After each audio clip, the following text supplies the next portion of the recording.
The man on the other end of the line sounds professional, with a clipped British accent.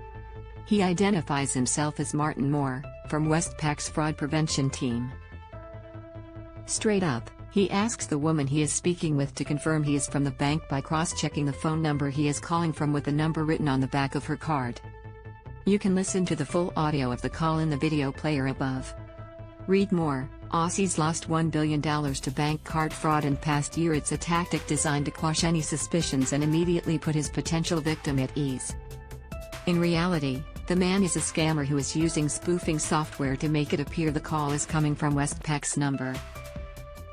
The man then tells the woman there has been a transaction attempt using her credit card at the Palacio Herrero in Mexico. "Are you currently in Mexico and trying to use your card at all?" the man asks. "No, I'm not," the woman answers. The man responds by telling her he will need to cancel her card and send out a replacement, which will take 3 to 5 working days. He reads out the woman's home address, which she confirms. The scammer then tells the woman he has sent a cancellation code to her phone, which he asks her to read out. The text in the actual message sent to the woman's phone does not exactly match what the scammer is asking for. The message reads, "Use this password to complete your online purchase," however the prompt is enough to get her to read out the code. Once the scammer has the code, he asks the woman to go through another security check. He asks the woman for her date of birth, but at this point, she grows suspicious and says she is no longer comfortable providing him with any more details. The scammer politely says he understands and asks her to call him back even on the same number he has called on. "I'll call you. I'll make a few inquiries with my personal banker too," the woman replies before hanging up.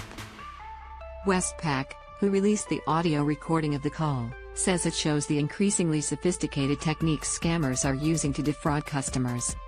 In this case, no money was lost to the scammer as Westpac detected the suspicious transaction before any funds were sent. However, similar cases of fraud are on the rise, with new Westpac data finding scams increased 33% in July from the year prior.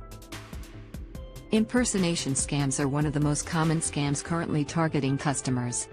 We've seen a significant increase in cases where scammers are using software to mask their phone number with the number of a known business, Westpac head of fraud, Ben Young, said. These scams are incredibly challenging to detect because from the customer's perspective, they appear to be getting a call from, say, Westpac, when in fact, it's a scammer posing as a member of our fraud team calling from a completely different number.